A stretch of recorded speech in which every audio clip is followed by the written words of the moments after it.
happy day.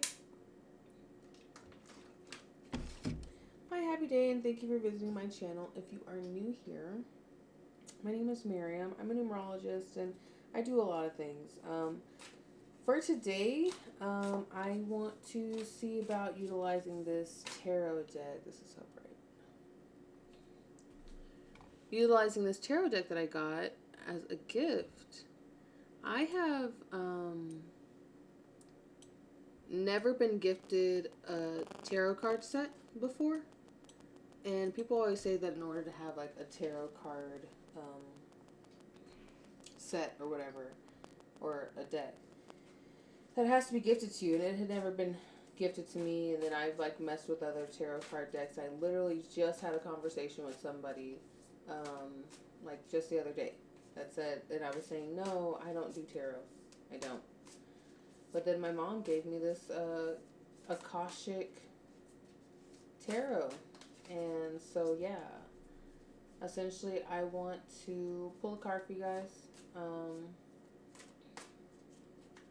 and see if anything makes sense for you.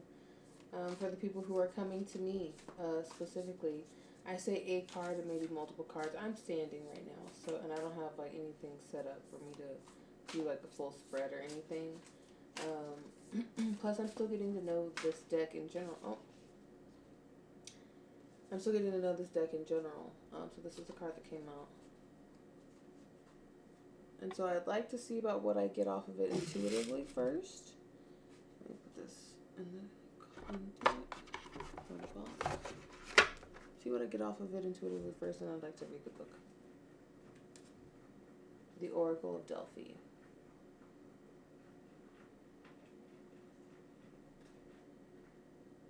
My cat scratch on anything. So in this, you can see Delphi. The Oracle is here, and she's on this stool or pedestal of 3. It has 3 legs, and then here is like a scribe who's taking down her predictions. So this is also the number 1.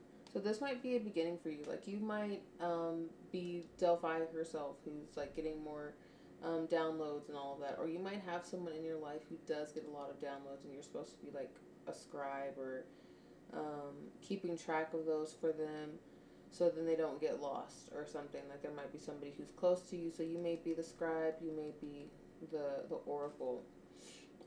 This right here, whenever I see this, I see mind, body, spirit, like the 3 pillars.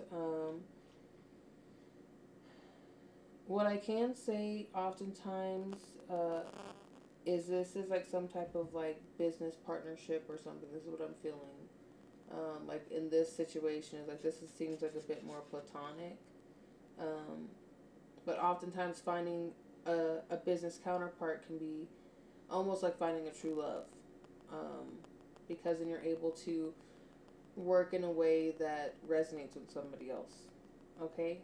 This, like I said, this being a 1, this is like a beginning thing. This is the start of something. Like I said, you might be getting downloads. You might be starting a new job as this. You might be really accepting your intuition as of late. Or just your job duty, job title in general. Okay, let me see what the actual...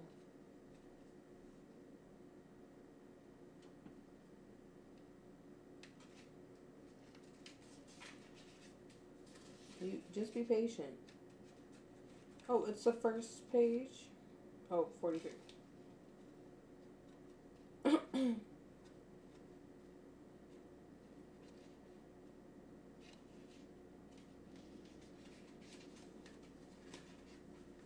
Why there's a bunch of words in here? I don't know. The Pythia, the Pythia, or the priestess at Delphi, sits upon a high three-legged seat. Steam gently rises from a small fissure in the ground. Nearby, a robed priest prepares to write upon an open scroll, while the Pythia physically receives the perceptions from Apollo. It is the priest who interprets her pronouncements. Mm. In this, we see the two important keys in psychic experience: perception and interpretation. Oh, that's so good. Hold on, there's more. When you receive this card, you're in a time of great insight and psychic power. Ah! Even if you don't recognize it yet, it lies very close to your consciousness. Because you have used this gift in so many past lives, you may get images or feelings without knowing how to interpret them. Take notes as you practice both your psychic perceptions and their interpretations. Just as they gave the Oracle of Delphi a profound awareness, your psychic perceptions and their interpretations give you a powerful insight and an akashic vision of the world. So right now, it's that you're feeling your psychic energy growing. It's expanding. It said something here that I liked. Oh, in this we see two important keys in psychic experience: perception and interpretation. So, although so say I'm your oracle, or you're the priest who's writing it down. The interpretation is very important because it's also based off the comprehension of the person who's writing it.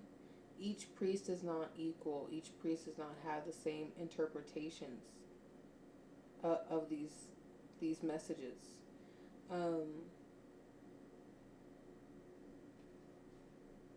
Even whenever you're with yourself and you're doing psychic stuff, or like you're picking up on intuition or whatever, sometimes we will take a message as one thing whenever it's meant to validate a separate thing. Like I had a dream about my friend, and she was wearing black and white striped pants, like Beetlejuice up and down pants, and she had a bike, a motorcycle that was also black and white. And I didn't know what that meant, and she was sitting on the curb with her boyfriend, her long-term boyfriend, and I was like, I don't know what this means at all. And then not too long after, she reached out to me, and they broke up suddenly, and she didn't understand why, and it was just for no reason, it seemed. And so then they were just broken up, and then turns out, we later on found out that he had like a whole other life, like clearly was in a relationship with somebody else. I think had a baby with her like soon. Like he broke up with her just so he could be a father because the baby was coming. Essentially, is what it seemed like. But interpreting that in the dream, I didn't take it as that. But next time I see black and white in a dream, I'm gonna be like, if I see somebody wearing black and white stuff and they're decked out with black and white, I'm gonna be like, maybe you should have a conversation. But there are certain things that you're just like knowing now. I want to pull another card just to see what comes out. Just to see what comes out.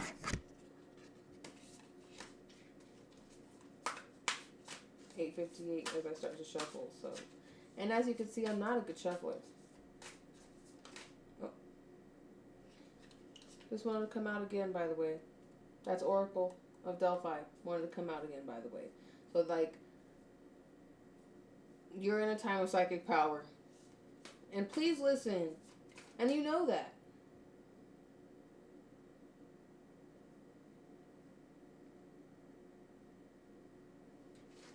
I'm going to let this come out because it did, but hey, if you're going to be having them come out, like, can they be very clear that they're coming out? I'll let you know what that one was in a little bit after I get this other one.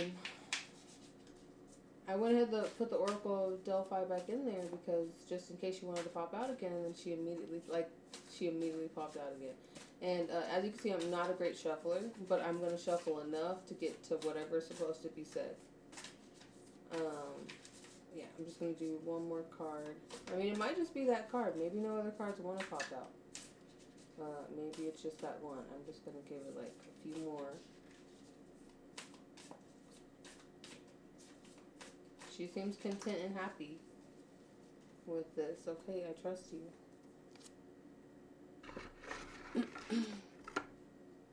The card that comes up is Uriel and the Sphinx. Angel Uriel and the Sphinx. Up here is the moon, number 21. Like a destined beginning, a partnership of like creation. The moon might have like, so first of all, the angel Uriel might be one of like your guardian angels or your guides, or the stories that involve Uriel might have a lot to do with you. Even the Sphinx might be significant. That area in general might be significant. Egypt, so like that might be significant to you. But 21, maybe the age of 21 was significant. Maybe you're 21 now. Maybe 21 Jump Street, something. But it's like this partnership that started. Again, this is coming up again. This is the second time. It's almost like this partnership between these two, like the Sphinx and Uriel specifically. Like one of you is Uriel, one of you is the Sphinx, and like the Sphinx is this statue or whatever, but it's still an entity. There's like this magical thing. Like maybe the person that you're dealing with is stoic. Maybe you're the stoic one. Maybe you're like an angel to these people in the night. As they go through their moon swings, because the moon be making some stuff happens. Okay, they just do. There's a lot of ancient information and I want to say protection and technology that's coming up. But whenever you look at it, Uriel's like kind of looking up and like curious at the Sphinx. You can see the pyramids in the back. So maybe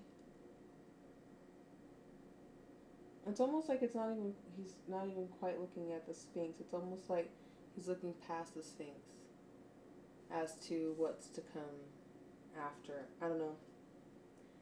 It is not a full moon. There's a little bit of clouds in the sky.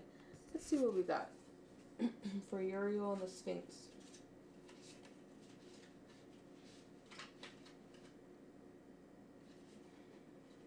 Page 99.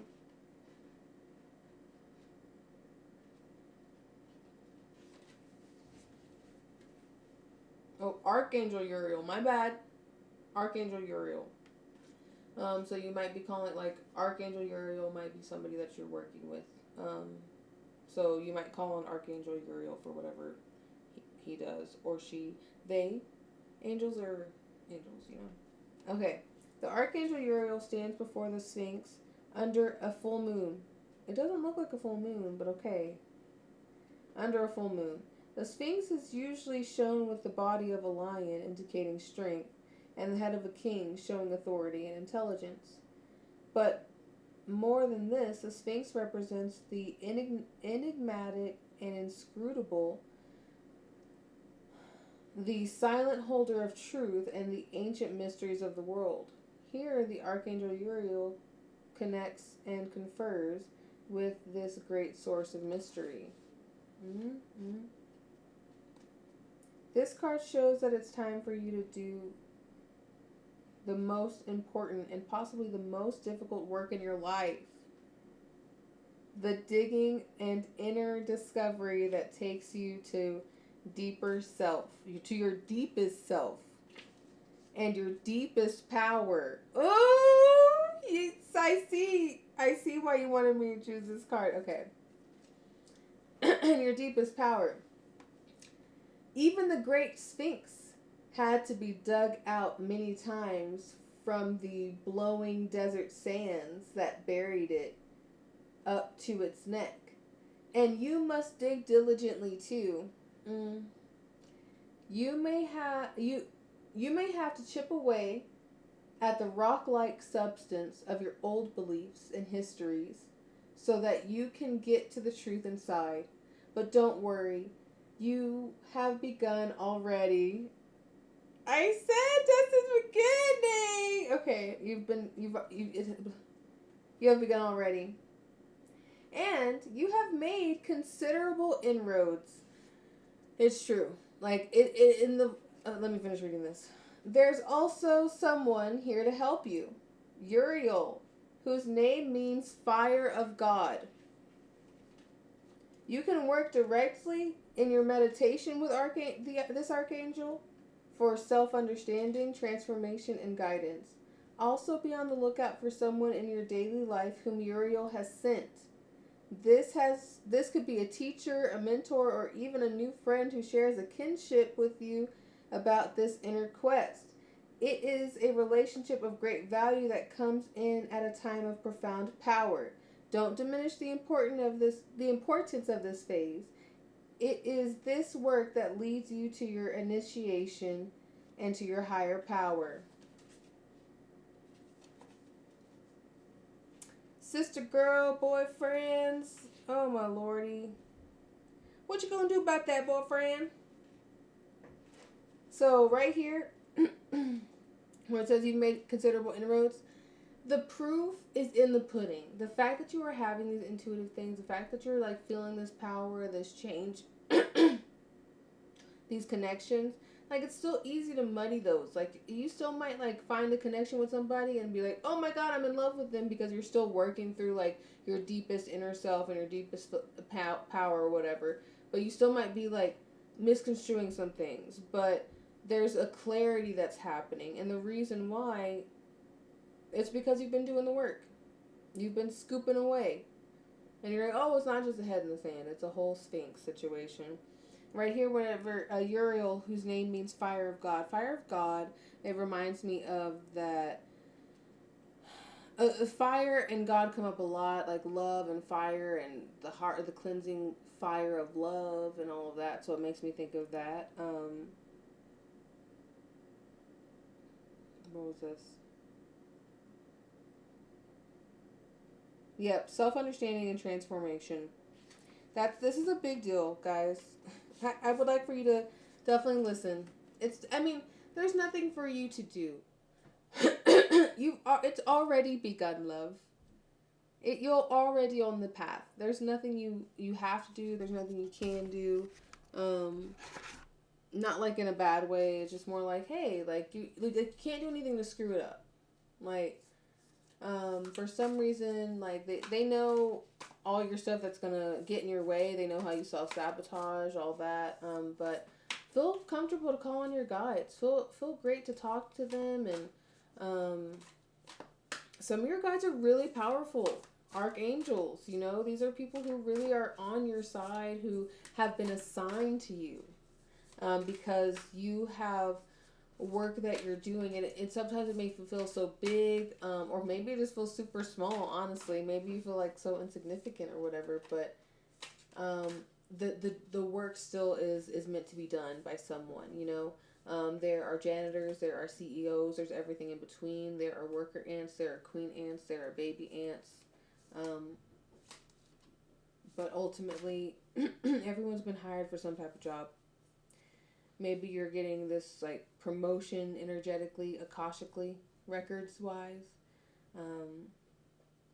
But Archangel Uriel is saying, hey, you can work with me. Oh, and I decided to stop shuffling and look at the bottom of the deck, and who else pops up? Archangel Gabriel. Archangel Gabriel and Archangel Uriel. Okay? You have very powerful guides. Like, you are probably an angel yourself, and you don't even realize it. And that's often for a reason. Whenever you don't remember those things or those connections, it's for the ignorance is important. To allow your soul to get where it needs to be. So call on Archangel Gabriel, call on Archangel Michael, Archangel Uriel. And I know not everybody really subscribes like Christian based stuff and like archangels or whatever in general, but like it's not about that. It's not. Everything is an entity. A lamp has an entity. And there are some cards that people will say, that to call on different like deities or something. But back before the newest rendition of these like Bibles, the archangels and the angels were almost like demigods or deities before they wanted to unify the church and the people, which is why there is the one God now, is to help provide unity because they thought it was just too much chaos and they were really trying to bring people together. Yes, to control as well, but also I do believe a little bit there was some type of intent to bring everyone all together. Now, just because you want to bring them all together to rule doesn't necessarily, doesn't take away from that. But yeah, I don't know why we're on that little tangent. Anyway, thanks for coming to my tarot talk, I guess. If you have any questions, you can leave them in the comments or whatever. Much love. Talk to you later. Bye.